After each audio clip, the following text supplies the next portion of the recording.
बोलिए भागवत स्वरूप भगवान की जय। बाल कृष्ण लाल की जय। आदि शक्ति की जय।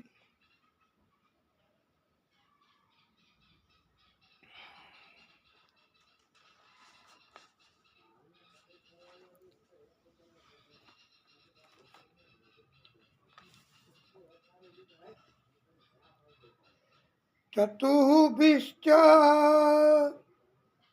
चतुर्भिश्च चतुर्भिश्च त्रिभिस्तथा षड्भिः विराजते यो असौ पंचधा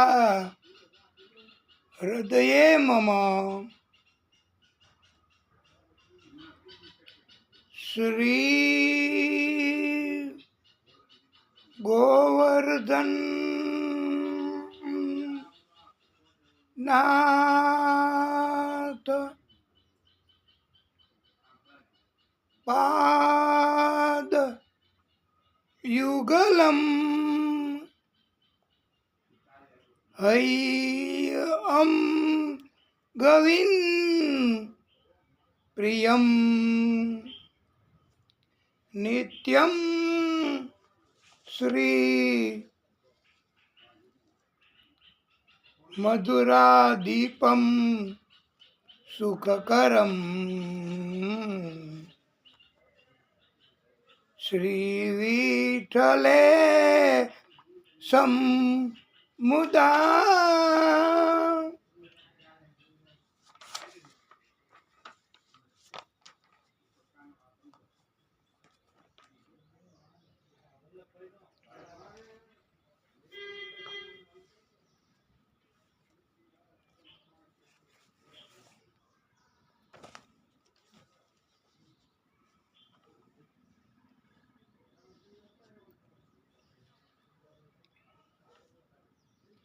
हे गोपाल राधा कृष्ण गोविंद गोविंद। हे गोपाल राधा कृष्ण गोविंद गोविंद।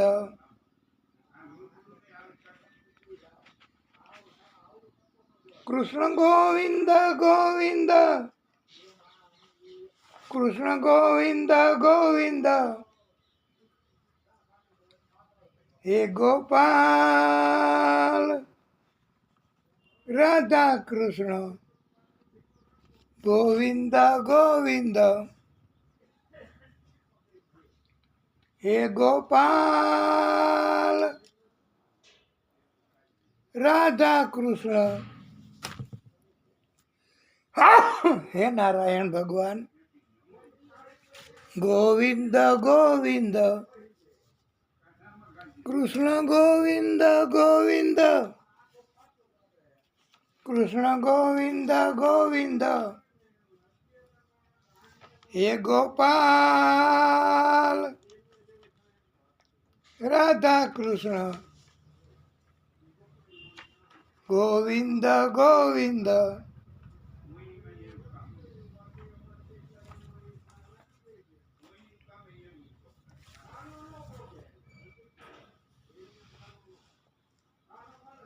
बद्री नारायण नारायण जपा करो मोक्ष धाम तुम पाया करो। श्रीमन नारायण नारायण जपा करो विष्णु चरण में रहा करो। जिसने की है विष्णु की भक्ति उनको मिली है जन्मों से मुक्ति।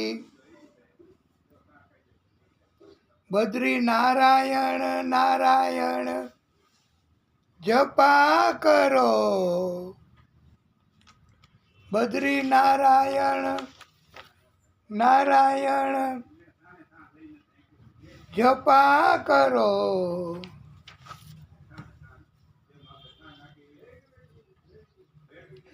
हरि चरण में रहा करो।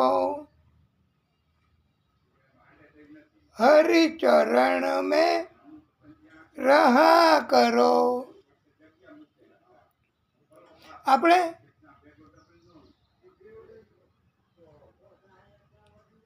નિત્ય ભાગવત એમાં આપણે ગઈકાલે કથાને વિરામ આપ્યો તો એ અધૂરી હતી કે અને કઈ હતી કથા? હા, અધૂરી હતી એ વાત પાકી. કારણ કે અગત્યની કથા હવે આવે છે. આમ તો એ અગત્યની જ હતી પણ નવા પોઈન્ટ ઉપરની કથા કે સંતો છે, ભગવાનના ભક્તો છે,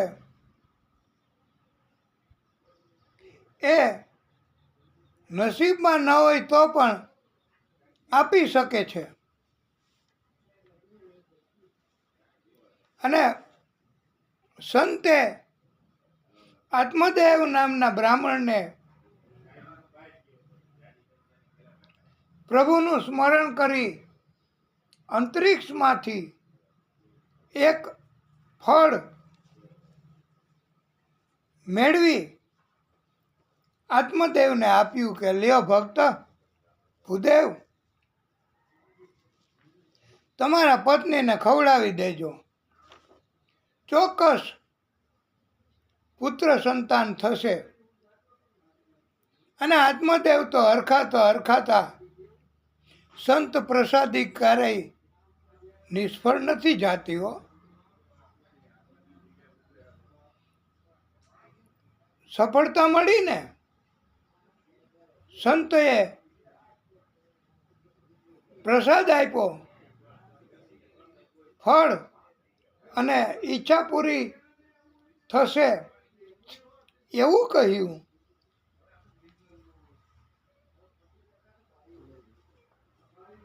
પછી તો ધૂંધલીને આપ્યું. ધૂંધલીને શંકા ગઈ. જ્યારે કોઈ ભગવાનના ભક્તની કથા, ભગવાનની કથા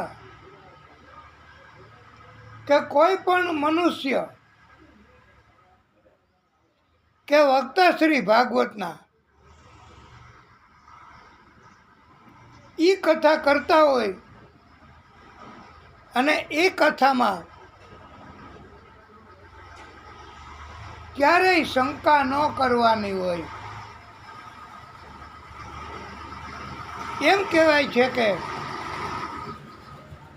સંશયતી આત્મા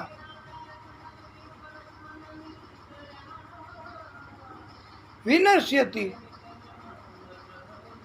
જે શંકા કરે ને એનો આત્મા, એની કિંમત ઘટી જાય અને હલકી પ્રવૃત્તિઓ કરતો જાય આત્મા. ધૂંધલીએ કહ્યું મારે ફળ નથી ખાવું, મારે આવી રીતે તકલીફ સહન કરી અને સંતાન નથી જોતું. એણે તો ઘણી શંકાઓ કરી દીધી હો, સંભવિતતાઓ ઘણી રજૂ કરી ધૂંધલીએ કે હું ગર્ભવતી થાવ, આમ તો સંતની આ પ્રસાદીથી સંતાન થાય એવું બને એ મને નથી માનવામાં આવતું. આવી રીતે શંકા કરી. બીજું કે જો કદાચ સંતાન પ્રાપ્ત થાય સંત પ્રસાદીથી અને હું ગર્ભવતી થાવ તો જે કાંઈ પીડા અને જે કાંઈ તકલીફ અને ગેરફાયદાઓ જણાવવા માંડ્યા ગર્ભવતી થાવ તો કે ક્યાંક આગ લાગે હું અહીં ભેગી હોઉં બધાય તો કૂદી કૂદીને ભાગી જાય ઠેકી ઠેકીને ભાગી જાય પણ મારું હું તો મારા ગર્ભવતી હોઉં તો મને હું ભાગી ન શકું અને આગમાં બળી જવું પડે આ મને નુકસાની દેખાય છે ગેરફાયદો દેખાય છે સંતની પ્રસાદી ખાવામાં અને સંતની પ્રસાદીથી સંતાન થાય એમાં મને શ્રદ્ધા નથી અને બીજો ગેરફાયદો એવો કીધો ધૂંધલીઓ કે ગર્ભવતી થાવ તો ખાવા પીવામાં ધ્યાન રાખવું પડે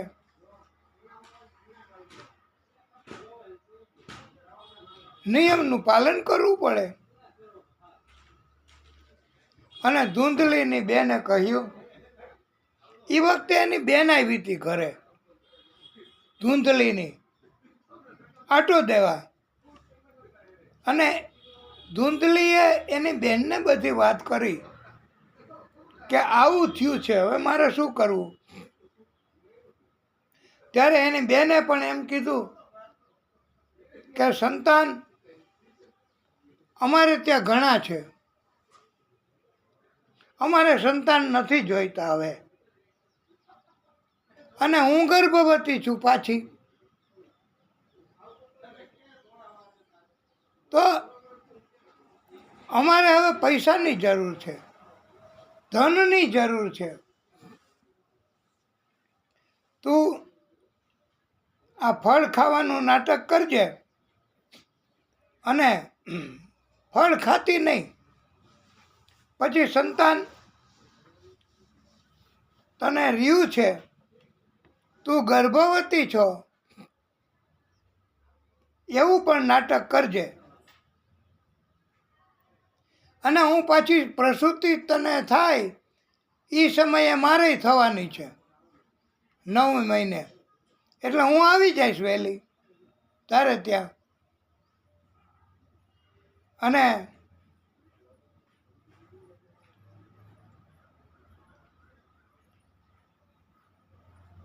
મને કાંઈ સંતાન નથી થયું એમ હું જાહેરાત કરી દઈશ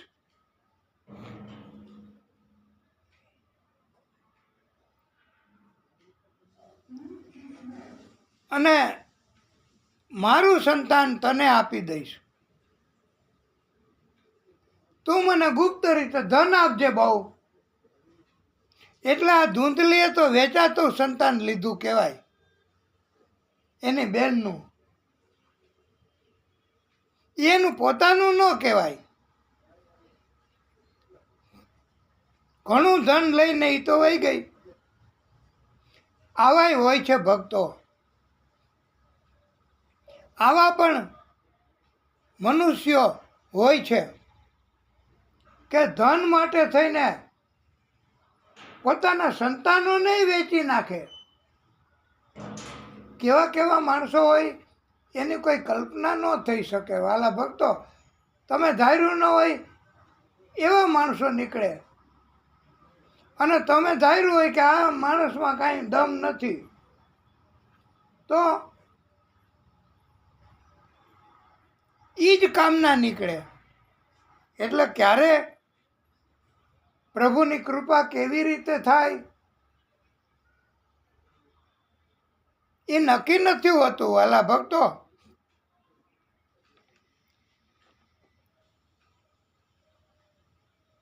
પછી તો ધૂંધલી એની બેન એમણે આવી રીતે ગુપ્ત રીતે સોદો કરી લીધો મૌખિકો અને કહ્યું કે હાલો આ ફળ તો એ ગાયને ખવડાવી દઈ. એટલે ફળ હતું એ ગાયને ખવડાવી દીધું.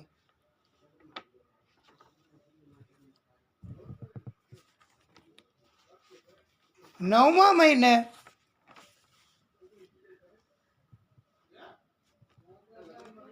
ડિલિવરી કરવાના બાને ધૂંધલીની બેન એ આવી ગઈ.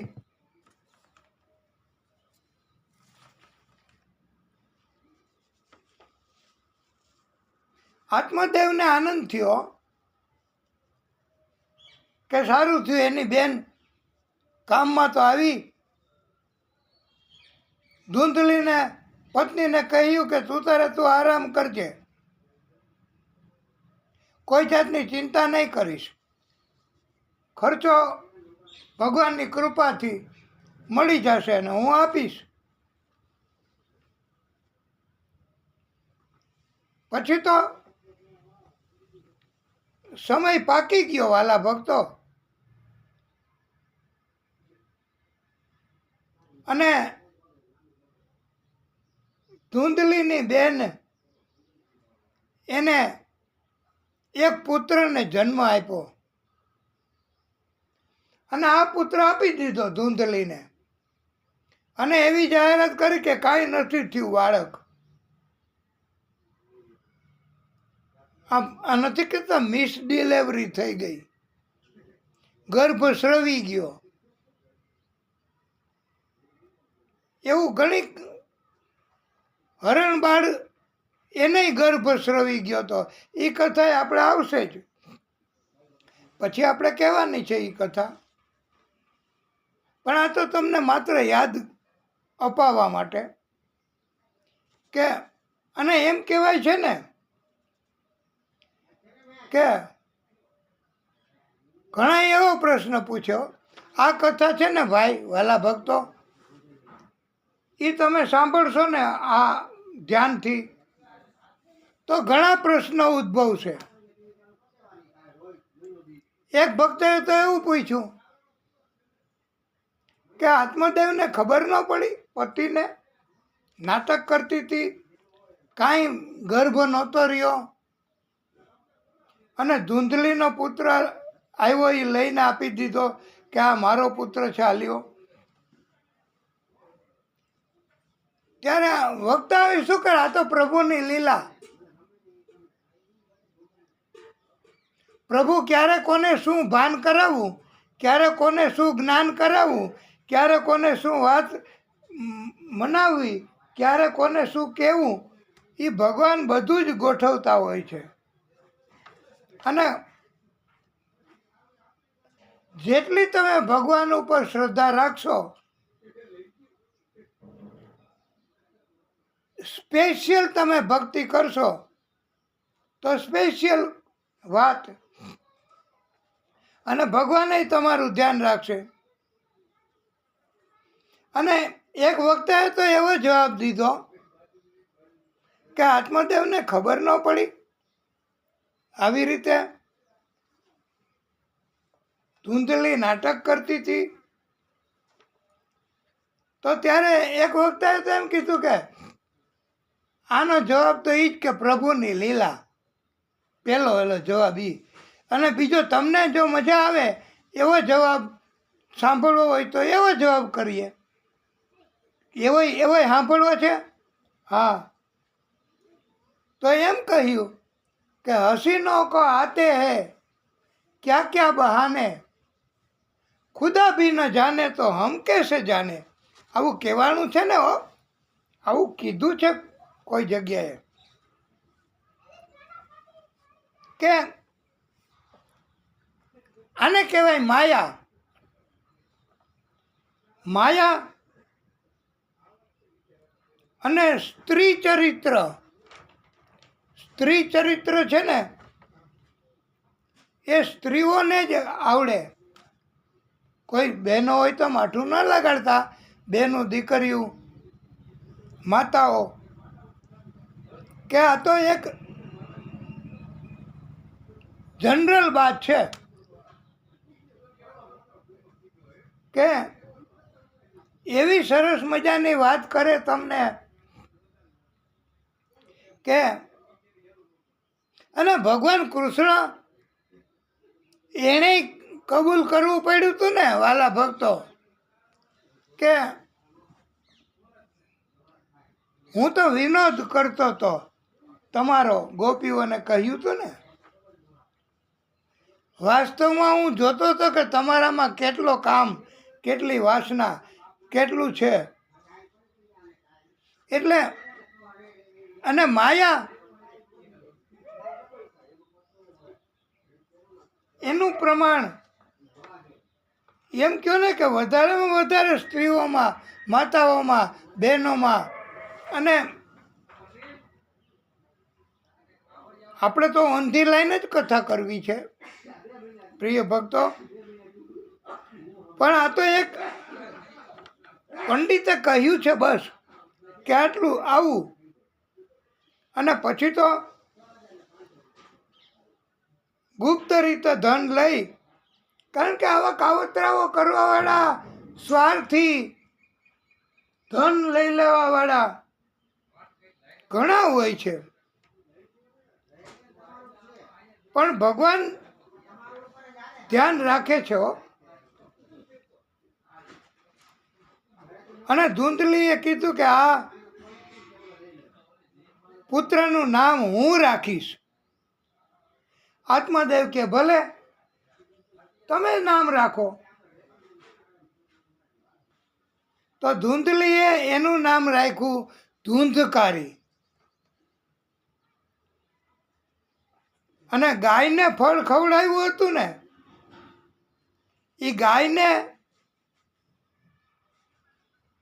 એક પુત્ર જન્મો ગાયે એક પુત્રને જન્મ આપ્યો એના કાન હતા ગાય જેવા એટલે પછી આત્મદેવે કહ્યું આનું નામ તો હું રાખું ને ગાય આપણે ત્યાં એમણે પુત્રનો જન્મ આપ્યો છે તો ધૂંધલી કે હા રાખો એની વાણીમાં જ નથી કોઈ મધુરતા કે વાણીમાં જ નથી મર્યાદા પતિની મર્યાદા કેવી રીતે રાખ્યા પત્ની ધૂંધલી અને જેણે કાવતરું કર્યું અને પોતાનો કેવડો મોટો સ્વાર્થ કેવડું મોટું કર્મ કે ભગવાનને એક બાજુ મૂકી દીધા કહેવાય હો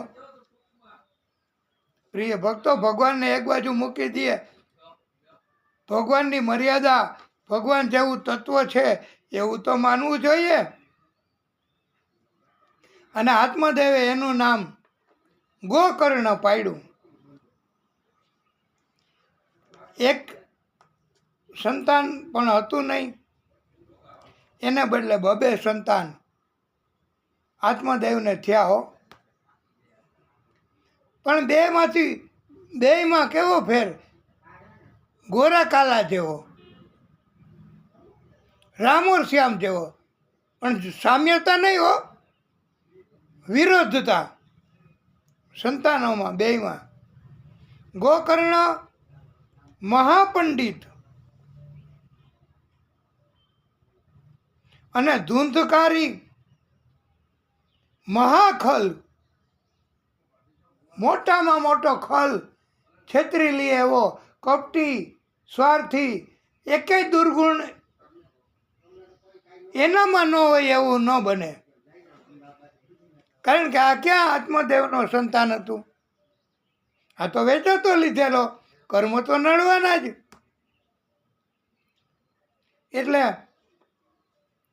અને મોટા થયા બે તો આ ધૂંધકારી તો બીજાનું ધન લૂંટી લેતો મારકૂટ કરતો અને બીજાને પીડા આપતો વાલા ભક્તો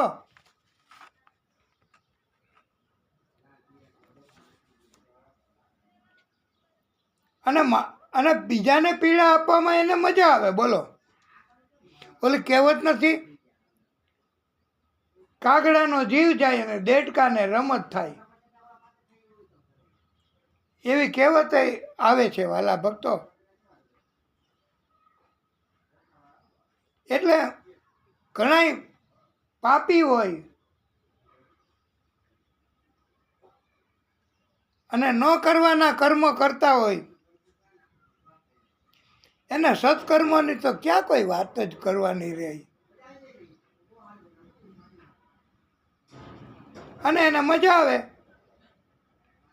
અને એમ કીધું છે કે પરપીડનમ પાપાય, બીજાને પીડા આપીને બીજાને ત્રાસ આપવો અને એ પાછું બીજાને તકલીફ પહોંચે આત્માને, હૃદયને, એવી રીતે આપણે એને ત્રાસ આપવો બહુ મોટું અપરાધી કામ છે હો. અને ગોકર્ણ ભક્તિનું કામ કરતો હતો, કારણ કે સંતની પ્રસાદી નિષ્ફળ ન ગઈ, જાય જ નહીં કોઈ દિવસ. સંતની પ્રસાદી નિષ્ફળ ન જાય, પ્રભુની કૃપા નિષ્ફળ ન જાય, ભગવાનની કૃપા કોઈ દિવસ નિષ્ફળ ન જાય. પ્રિય ભક્તો, ભગવાનની કૃપા જેની ઉપર થાય એને વાલા ભક્તો સ્પેશિયલ ભગવાન. અને પણ ભક્તિ કરવી ફરજિયાત હો. તમે એમ કહો કે ભગવાન આપણું ધ્યાન રાખે. એક સવાલ, એક પ્રશ્ન પૂછ્યો છે. કોઈ ભક્ત હોય છે એણે કે ભગવાનનો અવતાર, ભગવાનનો પ્રાગટ્ય, કોઈ પણ ભગવાન અથવા તો સર્વોચ્ચ શક્તિ, જેને આદિશક્તિ આપણે તરીકે ઓળખાવીએ છીએ, એ આદિશક્તિ, ભગવાનનું પ્રાગટ્ય, ભગવાનના અવતાર, ભગવાન પોતે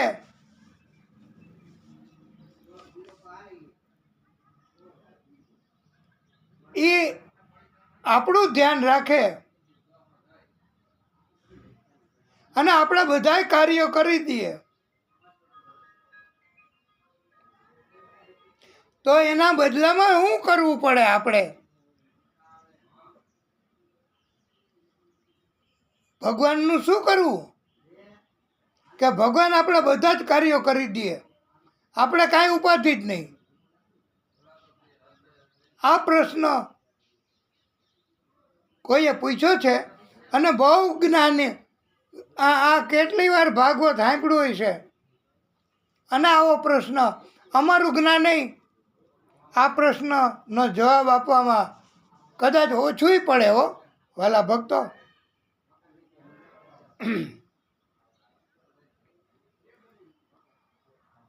આ ભાગવતમાં આવે છે. હવે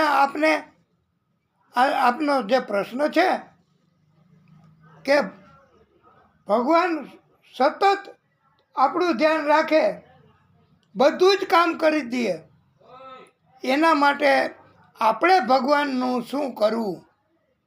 તો ભાગવત એમાં અમે ઘણી જગ્યાએ કહ્યું છે કે જળ ભરતજી હતા ને, એણે આવી ભક્તિ કરી હતી હો. એવી ભક્તિ કરવી પડે. ધ્રુવ, પ્રહલાદ, એમણે પણ આવી ભક્તિ કરી હતી હો. આવી ભક્તિ કરવી પડે ભગવાનની. બીજે ક્યાંય ધ્યાન જ નહીં આપવાનું. પ્રહલાદજી શું કરતા?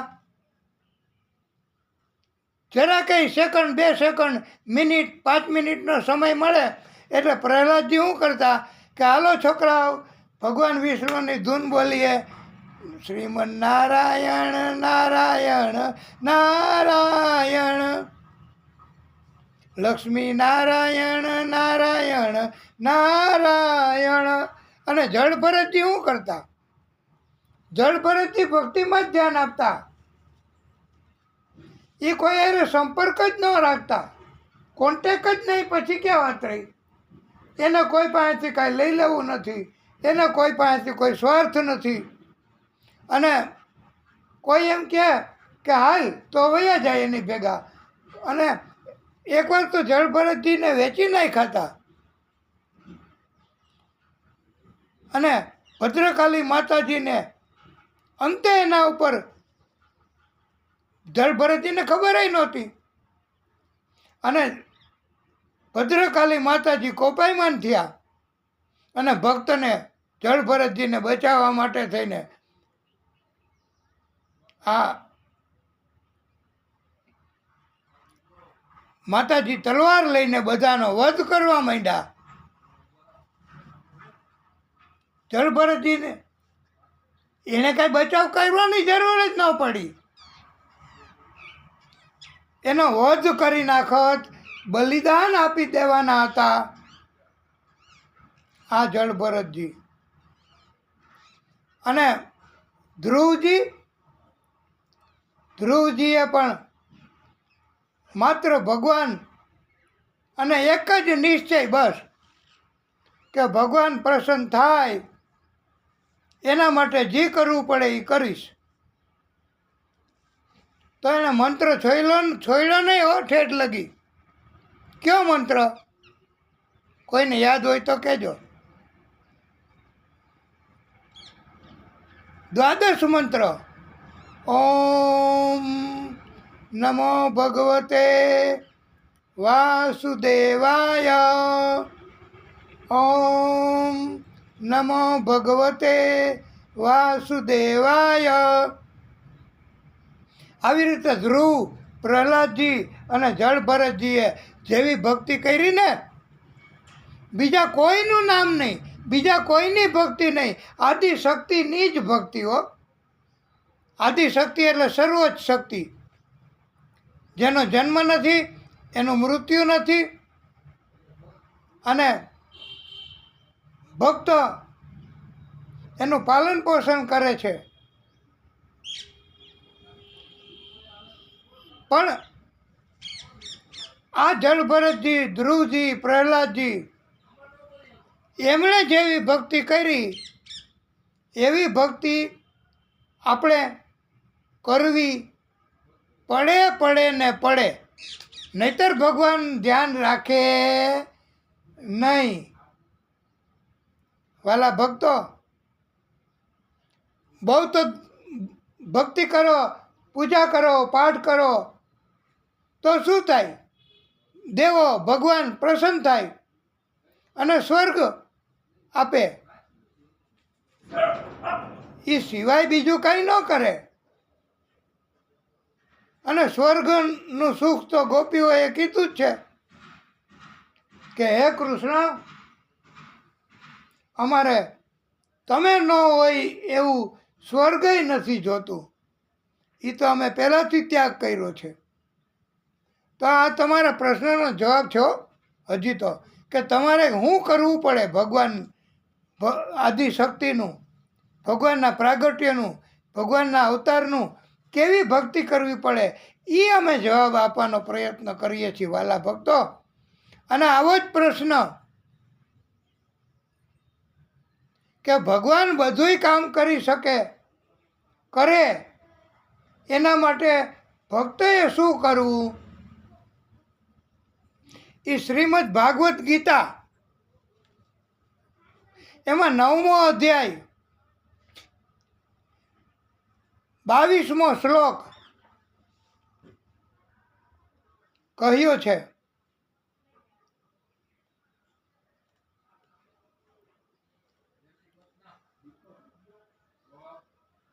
અનન્યાશ્ચિંત્યન્તો મામ,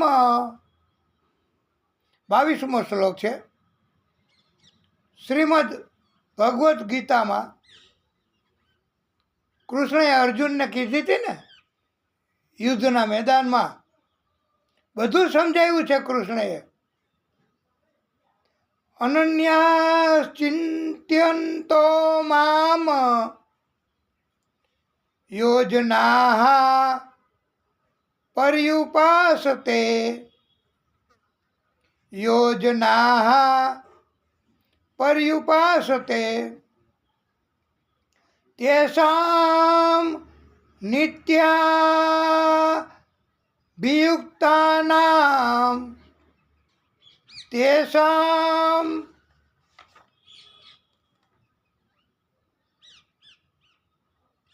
નિત્યાભિયુક્તાનાં યોગક્ષેમં વહામિ અહમ. આ સ્પેશિયલ ભક્તિ એના સિવાય બીજું કાંઈ ન કરતા. ધ્રુવજી, પ્રહલાદજી, બીજું કાંઈ કામ જ નહીં, કોઈ એને સંપર્ક જ નહીં. જળભરતજી મનુષ્ય અવતાર મળ્યો તો એ કે હવે મારે મનુષ્ય અવતાર બગાડવો નથી, ગમે એનો સંગ કરીને. અને વાલા ભક્તો, ઘણીવાર એવું થાય કે આપણું ધાર્યું ન થાય. આપણું ધાર્યું ન થાય ને તો એનો અફસોસ ન કરવો. એવું ભગવાન કૃષ્ણએ આ શ્રીમદ ભગવદ્ ગીતામાં આ 9મા અધ્યાયમાં 22મા શ્લોક મારફતે કીધું છે. કારણ કે અણધાર્યું પણ એવું સુંદર અને એવું સરસ અને એવું ચકાચક, હા એ શબ્દ આ તમારો શબ્દ છે, ચકાચક તમારું કાર્ય મંડે થવા. ન ધાર્યું હોય એવું થવા માંડે હો, કે આવું તો ધાર્યું નહોતું આપણે, અને આ કેમ થવા માંડ્યું. પણ એ જ પ્રભુની કૃપા કહેવાય. અને પ્રભુએ કહ્યું છે કે બીજા કોઈમાં ધ્યાન ન રાખવું, જગતમાં નહીં, સગા સંબંધીમાં નહીં, કે કોઈ જીવ પ્રત્યે આસક્તિ નહીં. બસ એક જ કામ, આદિશક્તિ, એના પ્રાગટ્યો, અવતારો, જેને માનતા હોય, જેના ઉપર શ્રદ્ધા હોય એનું કાર્ય કરવું. તો ભગવાને અર્જુનને સમજાવ્યું છે કે હે અર્જુન, સતત બીજે ક્યાંય ધ્યાન આપ્યા વગર ભગવાન આદિશક્તિમાં ધ્યાન આપે, એના પ્રાગટ્યમાં ધ્યાન આપે.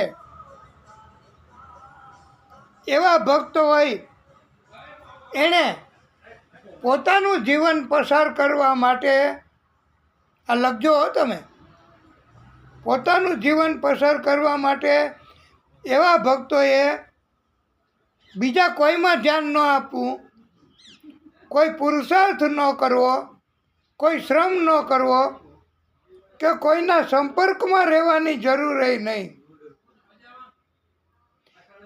આદિશક્તિએ એમ કહ્યું છે, આ કૃષ્ણ તરીકે પ્રાગટ્ય કર્યું ને ત્યારે ભગવદ્ ગીતાનો ઉપદેશ આપ્યો ને, એમાં 9મા અધ્યાયમાં 22મા શ્લોકમાં કે આવા ભક્તોએ માત્ર સતત સદાય મારી જ ભક્તિ કરવી, આદિશક્તિની જ ભક્તિ કરવી, એ સિવાય કોઈની ભક્તિ કરવી નહીં. અને હું કામે ન કરવી એ આપને સમજાણું કે પછી સીતારામ આપની આ એટલા માટે આવા ભક્તોએ કે જે મારી જ ભક્તિ કરે, મારું ચિંતન કરે સદાય હંમેશા દિવસ રાત, તો ભગવાને એમ કીધું છે કે યોગ ક્ષેમમ વહામિ અહમ, કે એવા ભક્તનું હું બધું જ કાર્ય ગમે તેટલું અઘરું કે જે કોઈનાથી ન થાય એવું મારા ભક્તનું કાર્ય હું હંમેશા સદાય કર્યા કરું છું. એના યોગક્ષેમમ એટલે એના બધા કાર્યો હું કરું છું. અર્જુને બધુંય પૂછ્યું હતું હો કૃષ્ણને કે અર્જુને કીધું હતું કે માણસે શું કરવું, સગા સંબંધી એને કેમ, ત્યારે કૃષ્ણએ આખોય બધી ભગવદ્ ગીતાનો ઉપદેશ આપ્યો છે. અને આપણે આ તમારો પ્રશ્નનો જવાબ એ છે કે સદા સર્વદા નિત્ય સર્વોચ્ચ શક્તિ આદિ શક્તિ એના બધા પ્રાગટ્યો અવતારો એની જ ભક્તિ કર્યા કરવી, બસ એનું ચિંતન કર્યા કરવું, એનો જ વિચાર કર્યા કરવો. બીજા કાંઈ કોન્ટેક સંપર્ક કરવાની જરૂર નથી એમ કહેવામાં આવ્યું છે. તો સંતની પ્રસાદી નિષ્ફળ ન જાય એટલે નહીંતર આપણે ભક્તિ ન કરીએ. આ ગીતાજીમાં કહ્યું કે યોગક્ષેમમ વહામી અહમ, એટલે હું એનો બધો જ જીવનનો ભાર, જીવનના બધા જ કાર્યો ગમે તેટલા અઘરા કેમ ન હોય એનાથી એ ન થાય, ભક્તથી એ હું કરી દઈશ.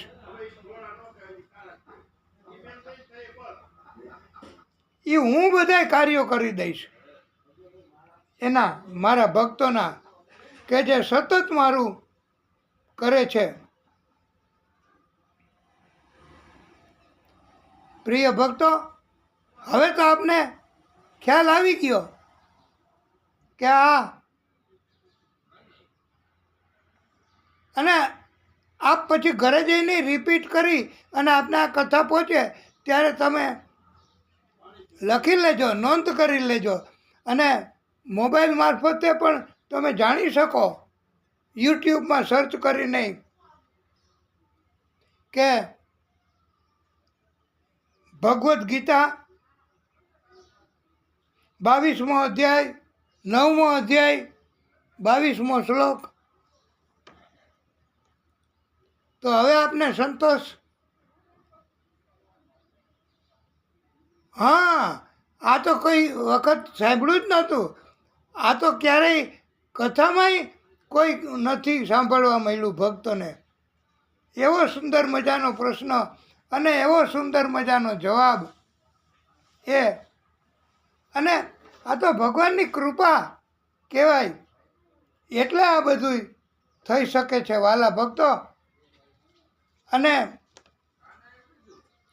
જ્યાં સુધી ભગવાન ભક્તિ કરાવે, આ નિત્ય ભક્તિ, નિત્ય ભાગવત ભક્તિ, એટલે હું કે એ બાને આપણો સમય જાય અને ભાગવતની કથા એમાં કાંઈ ખુલ્લું તો કરતા નથી,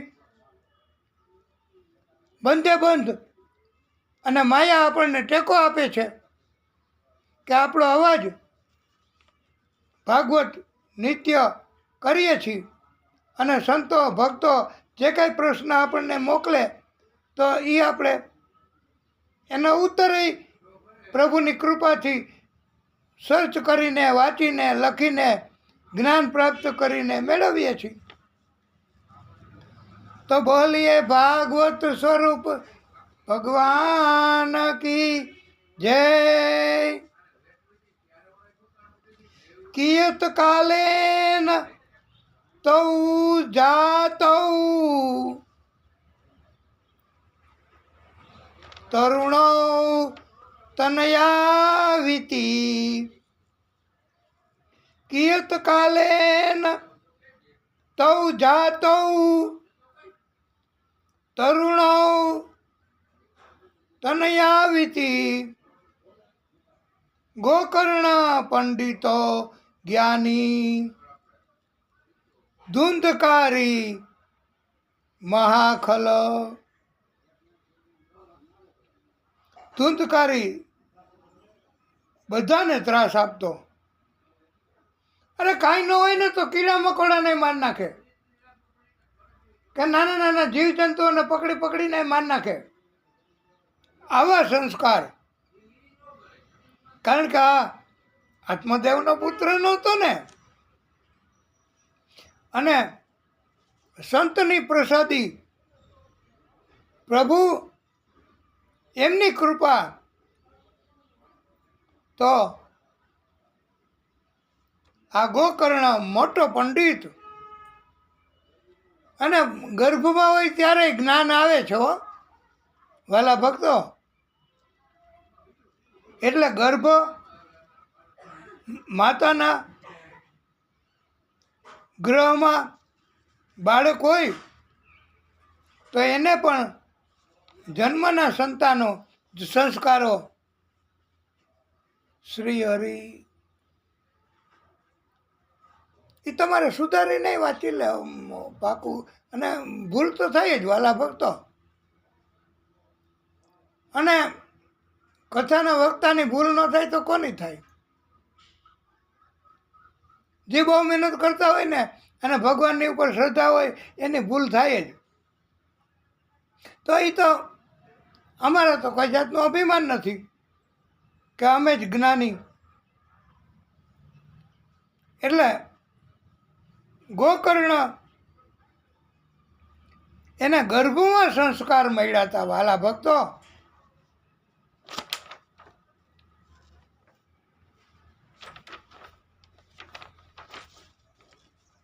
આત્મદેવને પછી ખ્યાલ આવ્યો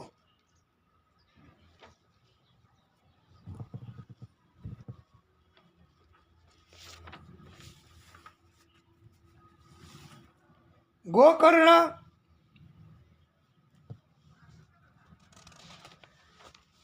જે ગાય માતાએ આપેલો પુત્ર સંતની પ્રસાદી સ્વરૂપનો એ ગોકર્ણ આત્મદેવને ઉપદેશ આપવા માંડ્યો. એવો જ્ઞાની ગોકર્ણ.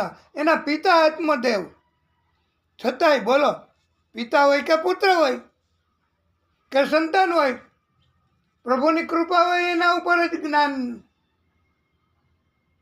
એની વર્ષા પ્રભુ વર્ષાવે. પ્રભુની કૃપા ન હોય એને કઈ નકલ કરવાથી અકલ ન આવે. એટલે ગોકર્ણ એવો ધર્મ અને કર્મ સત્ય કર્મ કરતો કે ક્યારેય કોઈની હિંસા ન કરે. પિતા આત્મદેવને દુઃખી જોયા અને આત્મદેવ એને ઉપદેશ આપ્યો આ ગોકર્ણએ. ગોકર્ણએ કહ્યું કે જ્ઞાન મહત્વનું છે અને જ્ઞાન પ્રભુની કૃપાથી આવે છે.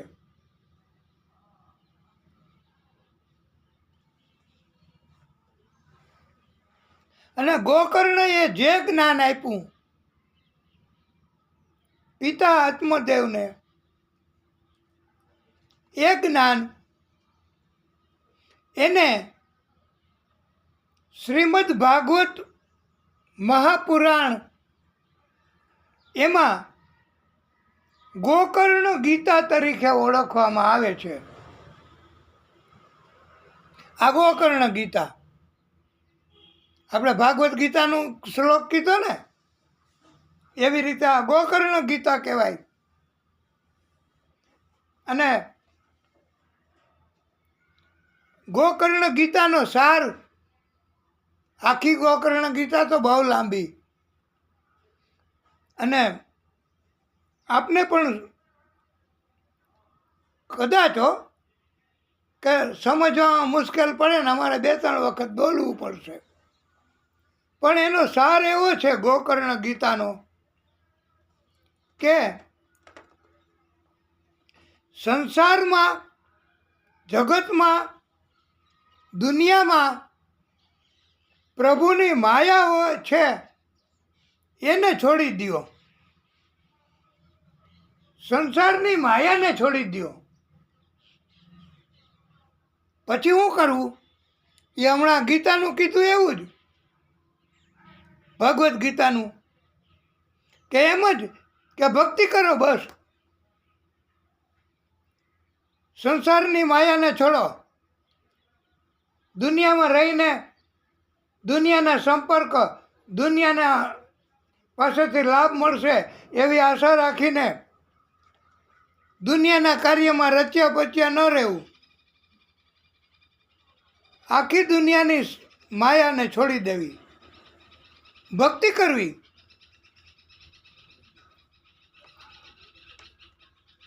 અને તમે એમ કહેશો વાલા ભક્તો કે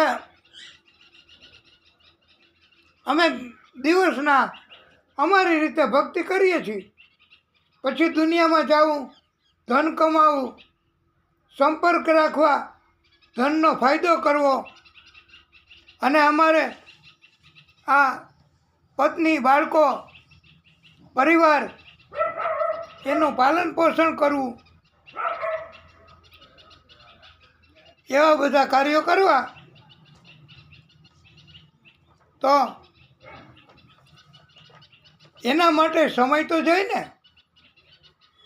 ત્યારે શ્રીમદ ભાગવત ગીતા એમાં હમણાં જ આપને ઉપદેશ આપ્યો અને કીધું કે જે કોઈ ભક્તિ કરે છે, સંસારને, માયાને, પરિવારને કે કોઈ પ્રવૃત્તિને નથી કરતા, તો એનો ભાર આ જગતનો અને એના આધારિત હોય એનો પણ ભાર યોગક્ષેમમ વહામી અહમ, એ હું એનું બધું જ કાર્ય કરીશ એવું ભગવાન આદિશક્તિએ કીધું છે હો. એટલે ગોકર્ણજીએ પણ આ જ વાત કરી કે સંસારમાં ભક્તિ કરો બસ. આ આત્મદેવ બ્રાહ્મણ, આત્મદેવને શું થયું? આત્મદેવ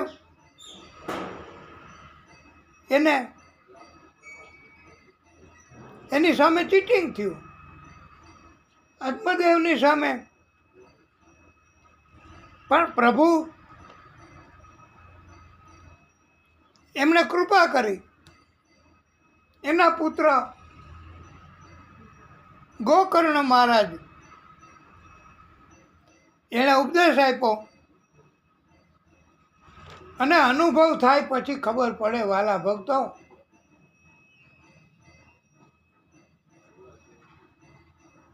અનુભવ આત્મદેવને થયો એટલે ખબર પડી,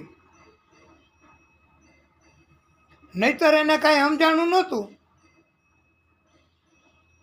અને એમ કહેવામાં આવ્યું છે, અસારો ખલું ઈસ સંસારો દુઃખરૂપી વિમોહક સુત કસ્ય ધનમ કસ્ય સ્નેહવા અજ્વલતે અનિશમ. બીજો પણ શ્લોક સરસ મજાનો કીધો છે. આ ગોકર્ણ ગીતામાં આવે છે. દેહે અસ્થિ માંસ રુધિરે અભિમતિમ ત્યજત્વમ જાયા સુતા દીસુ સદા મમતામ વિમુંચ. હજી પણ એક અગત્યનો શ્લોક કહ્યો છે, પશ્યાનિશમ જગદીદમ ક્ષણભંગુર નિષ્ઠમ વૈરાગ્ય રાગ રસિકો ભક્તિ નિષ્ઠ. પિતાજી, ગોકર્ણએ કહ્યું,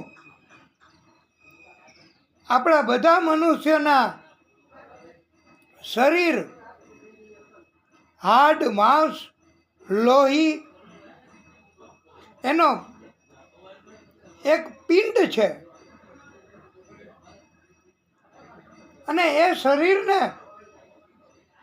મહત્વ આપવાનું છોડી દો. આત્મા ચિત્ત તત્વ એને જ તમે માન આપો. આ રઘુગણ રાજાને પણ ઉપદેશ આપ્યો હતો આવી જ રીતનો. સંસારની કોઈ વસ્તુને કાયમ માની એને પ્રેમ કરવાનું છોડી દો પિતાજી, અને વૈરાગ્ય નિષ્ઠ બની અને ભક્તિ કરો. હજી પણ એક સરસ સુંદર મજાનો શ્લોક ગોકર્ણ ગીતા એમાં કહ્યો છે, ધર્મમ ભજસ્વ સતતમ ત્યજલોક ધર્માન સેવસ્વ સાધુ પુરુષા અજહી કામ તૃષ્ણામ.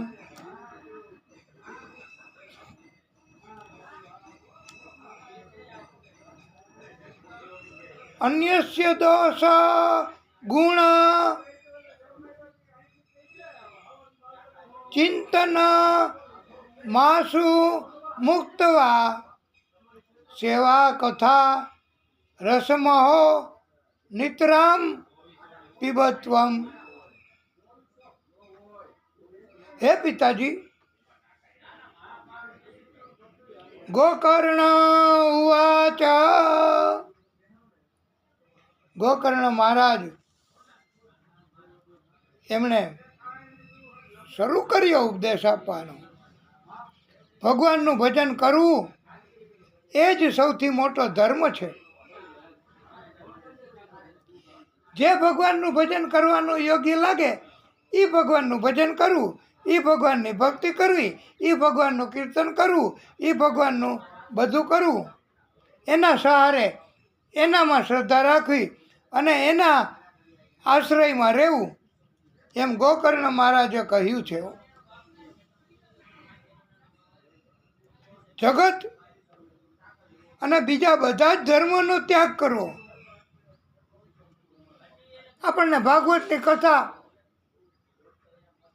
પ્રભુની કૃપાથી કહેવાની તક મળે અને ભાગવતની કથા કહીએ તો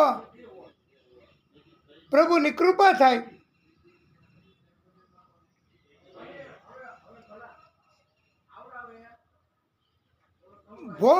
ભોગવવાની લાલસાને છોડી દેવી, સાધુજનોની સેવા કરવી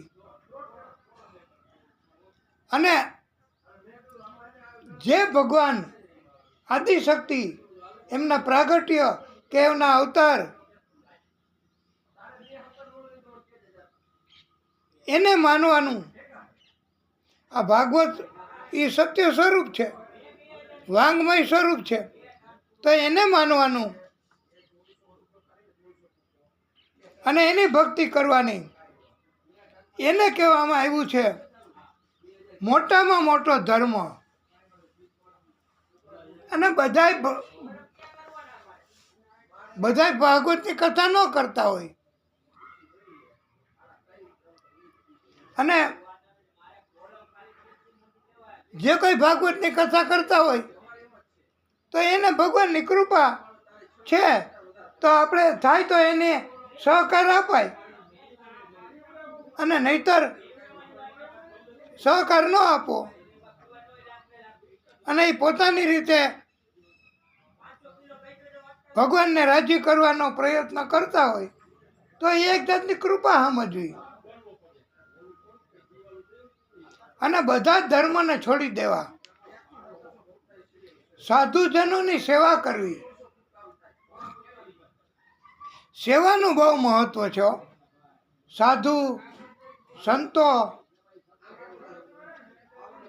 ભગવાન, એના પ્રાગટ્યો, એની સેવા કરવાની એનું બહુ મહત્વ છે. એનાથી ભગવાન રાજી થાય છે, એનાથી ભગવાન કૃપા કરે છે અને એનાથી જ ભગવાન આ ભવમાંથી પાર ઉતારે છે. આ ભવાટવી એમાંથી પાર ઉતારે એ જ આ આદિશક્તિ અને આદિશક્તિના પ્રાગટ્યો. અને ગોકર્ણ મહારાજે કહ્યું છે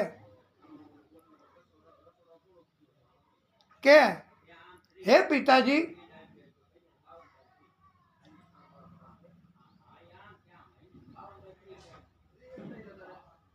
60 વર્ષની ઉંમર થઈ ગઈ. ગોકર્ણ મહારાજ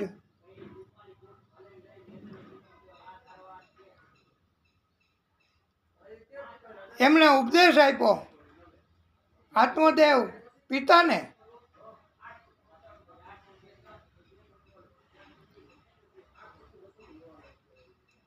એ તો પ્રભુની કૃપા કહેવાય. અને પિતાજીને એ ઉપદેશ લાગુ પડી ગયો.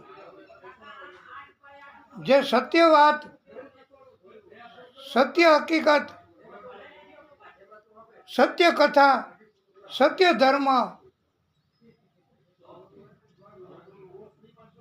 એ તો બધા સ્વીકારે જ છે. આ જ રીતે આપને ખબર છે કે ગોકર્ણ મહારાજે ગોકર્ણ ગીતા એના પિતાને ઉપદેશ આપવા માટે જે કઈ બોધ આપ્યો એને ગોકર્ણ ગીતા કહેવાય છે. આવી જ રીતે વાલા ભક્તો, જેવી રીતે પુત્રએ આ પિતાને ઉપદેશ આપ્યો, એવી જ રીતે ભાગવતમાં પછી કથા આવશે. કપિલ ગીતા એનો પણ ઉપદેશ આવે છે. આમાં પિતાને ઉપદેશ આપ્યો ગોકર્ણ મહારાજે, અને પુત્રએ કપિલ તરીકે પ્રાગટ્ય કર્યું ભગવાન તરીકે, અને માતાને ઉપદેશ આપ્યો. કપિલ નામના પુત્રએ માતાને ઉપદેશ આપ્યો.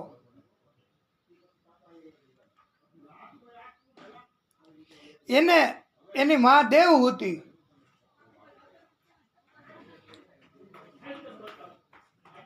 એટલે ઉપદેશ આપવો એ તો પ્રભુની બહુ કૃપા જોઈએ.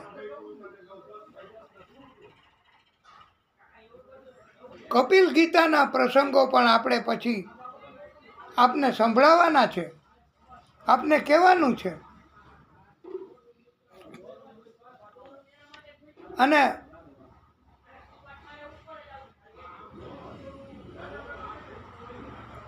સંસાર અસાર છે. અત્યંત દુઃખ દેવાવાળા છે સંસારમાં મોટે ભાગે. અને મોહમાં ફસાવે એવો આ સંસાર છે. એ તો તમે ઘણી વખત મીરાબાઈના ભજનમાં, સંતોની વાતમાં પણ આવે છે કે આ સંસારમાં કોણ પિતા, કોણ પુત્ર, કોનું ધન, કોના મોહમાં રહેવું.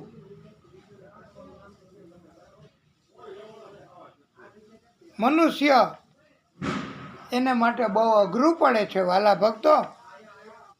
મનુષ્યને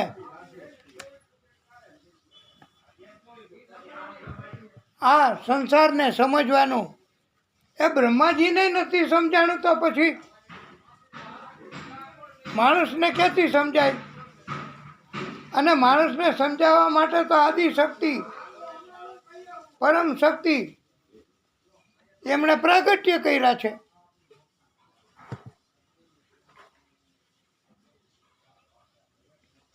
અને એમ કહેવામાં આવ્યું છે, ધૂંધકારી આ સગો દીકરો એની માને બહુ ત્રાસ આપતો, મારકૂટ કરતો, અને એવો દીકરો થયો એ વેચાતો લીધો હતો ને. અને એના સંસ્કાર એવા હતા કે ધૂંધકારી એની માને ત્રાસ આપતો, મારકૂટ કરતો, વેશ્યાઓનો સંગ કરતો, ઘરમાં પણ વેશ્યાઓને લાય આવતો. ધૂંધલી અંતે ધૂંધકારીના ત્રાસથી કંટાળી અને કૂવામાં પડીને આપઘાત કર્યો અને મૃત્યુ પામી. વાલા ભક્તો, ભગવાને પોતાના હાથમાં બાજી રાખી છે. જન્મ, મૃત્યુ, લાભ, હાનિ, જસ, અપજસ, આ 6 વસ્તુ ભગવાને પોતાની પાસે રાખી છે. માણસ પોતાની ઈચ્છા મુજબ ન કરી શકે. તમે ઘણી જગ્યાએ સાંભળ્યું હશે. અને ભાગવતમાં તો ઉત્તમ બોધ આપ્યો છે. જેસી કરની વેસી ભરની, બધાને ખબર છે. અને ધૂંધલીએ વેચાતો બાળક લીધો એની બેન પાસેથી અને ધન મેળવ્યું, ધન આપ્યું. એના બદલામાં આ ધૂંધલીને ત્રાસ આપવા માંડ્યો. પ્રિય ભક્તો, આમાં તો એવું જ હોય છે કે ભાગવત સત્ય હોય ને એ જ ભાગવત. કોઈ કથા કરાવે અને યજમાન આપણને બોલાવે ત્યારે યજમાનના વખાણ કરવા અને એની જ વાત કર્યા કરવી, એને ભાગવત કથા નથી કીધી. ભાગવતમાં તો સત્ય હકીકત, ભાગવતની વાત, ભગવાનના ભક્તની વાત સમજાવે એ જ કથાના વક્તા કહેવાય છે. વાલા ભક્તો, કપટ કરવાવાળા, બીજાને છેતરવાવાળાને ક્યારેય સુખ મળતું નથી. ક્યારેક એમ લાગે કે હવે આપણને આવું ફાવી ગયું. તો આ ગોકર્ણ મહારાજ એમણે ઉપદેશ આપ્યો અને આત્મદેવ બ્રાહ્મણ ઘર છોડીને જંગલમાં જઈને તપ કરવા માંડ્યો છે. આત્મદેવ અને ભગવાનના બધાય ભક્તો, અરે નાના બાળક ધ્રુવજી, તમે દાખલા લેતા જાઓ. ધૃતરાષ્ટ્ર અને ગાંધારી એ વનમાં ગયા હતા અને તપ કરવા માંડ્યા હતા. એને વિદુરજીએ સમજાવ્યા હતા. એટલે ભગવાનની કૃપા ક્યારેય છોડવી નહીં. ભગવાનની ભક્તિ ન છોડવી. આ પ્રહલાદજીને તો કેટલું બધું એના પિતાએ નહોતું, કેટલા બધા ત્રાસ, તકલીફ, કાવતરા કર્યા હતા, તો દરેક વખતે કોણે બચાવ્યા? ભગવાને. ભગવાન બચાવે બચાવે ને બચાવે, એમાં કોઈ શંકા નથી, અને ક્યારેય એમાં શંકા ઊભી થઈ નથી. અને વાલા ભક્તો, આત્મદેવ એ યાત્રા કરવા નીકળી ગયા વનમાં જઈને, અને વનમાં જઈને યાત્રા કરતા કરતા કરતા ભગવાનની કૃપા એના ઉપર થઈ અને ભક્તિ કરવા માંડ્યા, અને ભગવાને એને સદગતિ આપી. સદગતિ એટલે એવી ગતિ. તમે કહો સદગતિ એટલે હું? સદગતિ એટલે સારી ગતિ? અરે સદગતિ એટલે એ ભાગવતજીનો સ્પેશિયલ શબ્દ છે. એના વિશે તો એમાં તો ઘણી ટીકાઓ પણ લખી છે. સદગતિ એટલે એવી જગ્યા કે જ્યાંથી ક્યારેય પાછું આવવાનું જ નથી. ભગવાન પોતાનામાં સમાવી લે, એને કહેવાય સદગતિ.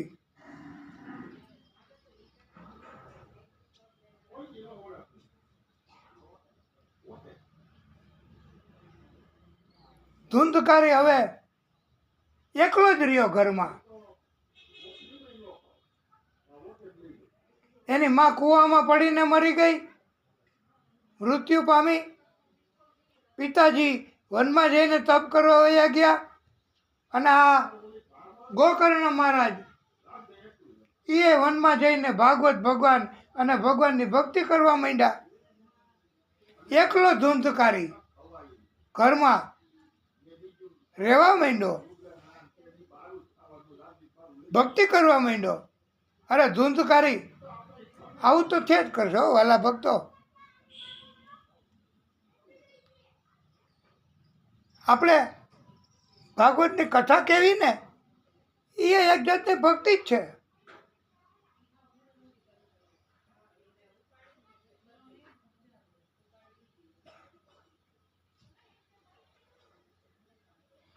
અને આ ધૂંધકારી એકલો ઘરમાં, કોઈ કહેવા વાળું નહીં. આ કથા જરાક આકરી પડે એવી છે. આ કથા અઘરી સમજવામાં પડે એવી છે, પણ પ્રભુની કૃપા થાય એટલી આપણે કથા કરશું. અને એકલો માણસ પાછો દુષ્ટ, એ તો પોતાનું મન માયનું જ કરે ને. વેશ્યાઓને ઘરમાં લઈ આવવા માંડ્યો, કુસંગતે ચડી ગયો. અને ખરાબ સોબત થાય ને વાલા ભક્તો, એવું ન કરવું. સારી સંગ, સારી સોબત થાય તો, અને સત્ય વાતો એ સ્વીકારવી. આ ભાગવત એ સત્યનું સ્વરૂપ છે, ભગવાનનું વાણી સ્વરૂપ છે. અને એકવાર તો, અને દુષ્ટ માણસો શું સલાહ આપે? કુસંગ થાય તો કાંઈ ભગવાનની કૃપા કે ભક્તિ ન કરવાનું કોઈ કહે. કુસંગ થાય તો હંમેશા નાશ જ થાય. અને નવું ફિલ્મ નથી ઉતર્યું હમણાં, તમને ખબર હોય તો? કયું પિક્ચર? લાલો. એમાં કુસંગ થયો અને દારૂ પીવાના રસ્તે ચડી ગયો. અને આની અંદર આ ધૂંધકારી એ વેશ્યાના રસ્તે ચડી ગયો. ઘણા જુગારના રસ્તે ચડી જાય, ઘણા કોઈને કોઈ રસ્તે જે ન કરવાનું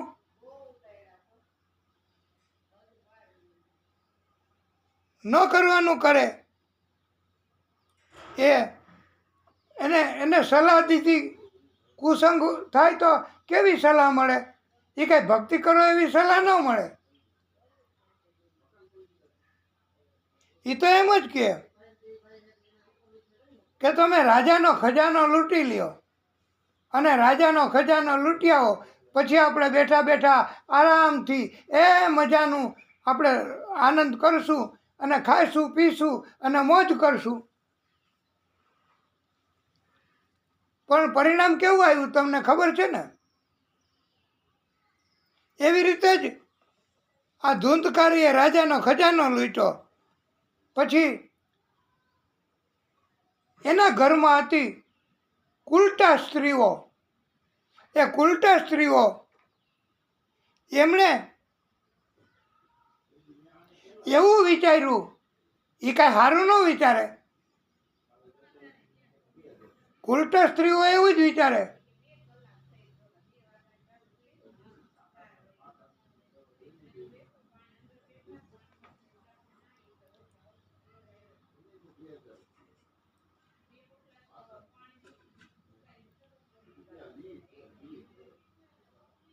તો એમને બીક લાગી. આ કથા બહુ અઘરી છે, બહુ આકરી પડે એવી છે અને સમજવામાં તો બહુ આકરી. અને અમે પણ જેટલી થઈ શકે એટલી કથા કરીશું. અને કથા ન થઈ શકે તો અફસોસ ન કરવો. અને પછી તો એણે એવો ત્રાસ આપ્યો કે એને મોઢામાં સળગતા અંગારા નાખ્યા અને એને ધૂંધકારીને મૃત્યુ થયું. અને ન્યાને દાટી દીધો અને એ પ્રેત બન્યો છે.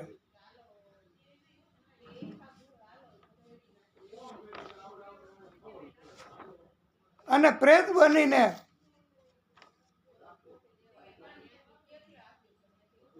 દુઃખી થયો છે વાલા ભક્તો.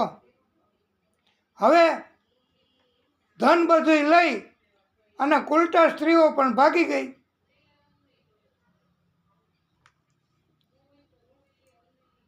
ગોકર્ણ મહારાજ ફરતા એ જ ઘરમાં આવ્યા અને એમ થયું કે હું અહીંયા રહું, અને ન્યા રહ્યા. તો રાતના એને પ્રેત એના અવાજો થયા કર્યા.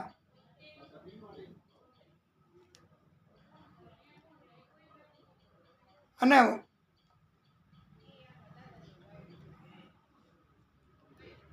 ગોકર્ણ મહારાજે અંજલિ છાટી અને પ્રેતને વાચા ઉપડી.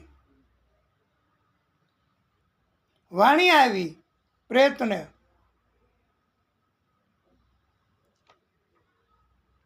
પોતાના જ ઘરમાં. પછી તો એણે કીધું મેં ગયા શ્રાદ્ધ કર્યું તો તને મુક્તિ કેમ નથી મળી? ત્યારે એમને કહ્યું છે કે સતેના આપી ગયા શ્રાદ્ધમ મોક્ષ ન ઈચ્છામી.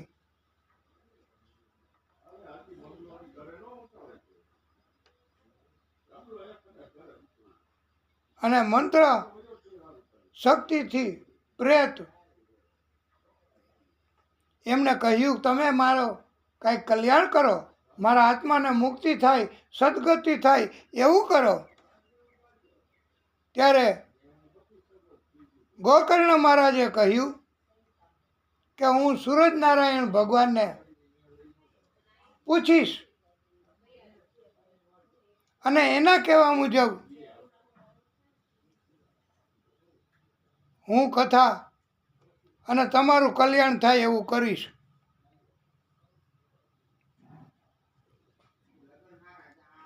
ત્યારે સૂરજનારાયણ ભગવાને એવું કહ્યું છે કે શ્રીમદ ભાગવતની કથા પ્રેત પીડા નાશ કરનારી છે. એટલે ગોકર્ણ મહારાજ એમણે પોતાના ભાઈની મુક્તિ થાય, સદગતિ થાય એટલા માટે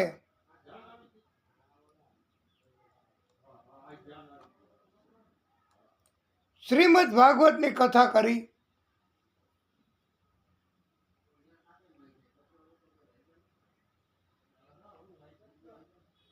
અને ભાગવતની કથા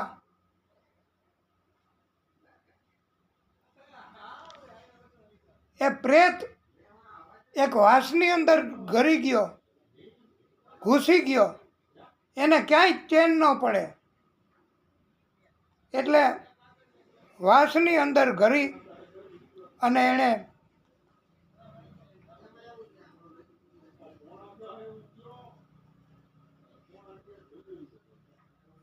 એક દિવસની કથા સાંભળી, એક ગાંઠ તૂટી, બીજા દિવસની કથા સાંભળી, બીજી ગાંઠ તૂટી. આવી રીતે 7 દિવસની કથા સાંભળી, 7 ગાંઠ વાસની તૂટી. અને એમાંથી દિવ્ય પુરુષ, દિવ્ય આત્મા પ્રગટ થયો અને એને લેવા માટે વિમાન આવ્યું.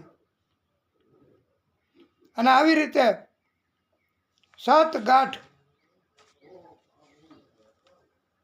તૂટી. આ વાસની સોટી 7 ગાંઠવાળી ફરજિયાત નથી હો, લાખ રાખવી ભાગવતની કથામાં. પણ આ તો એ વખતે પ્રેતને આવી જગ્યા મળી હતી એટલે એણે એવી જગ્યા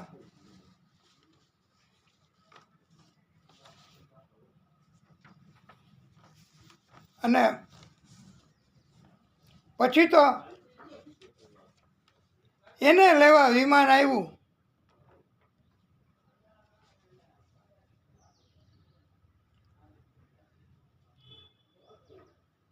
અને ગોકર્ણ મહારાજે પૂછ્યું કે કેમ એકને જ વિમાન? ત્યારે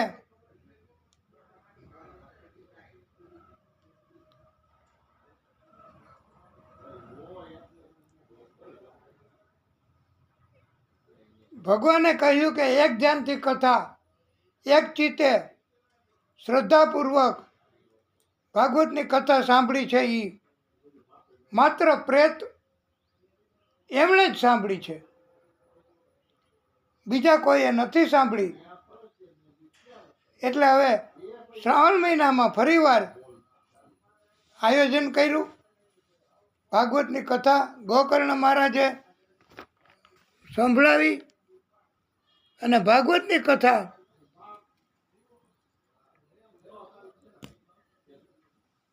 એના કારણથી બધાને જીવન ધન્ય બન્યું. પ્રેત હતા એમનો નાશ અને એને સદગતિ થઈ. અને વાલા ભક્તો, ત્યારથી એવું કહેવાય છે કે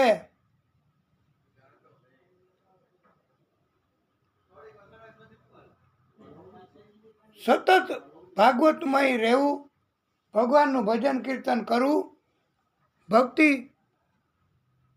કરવી,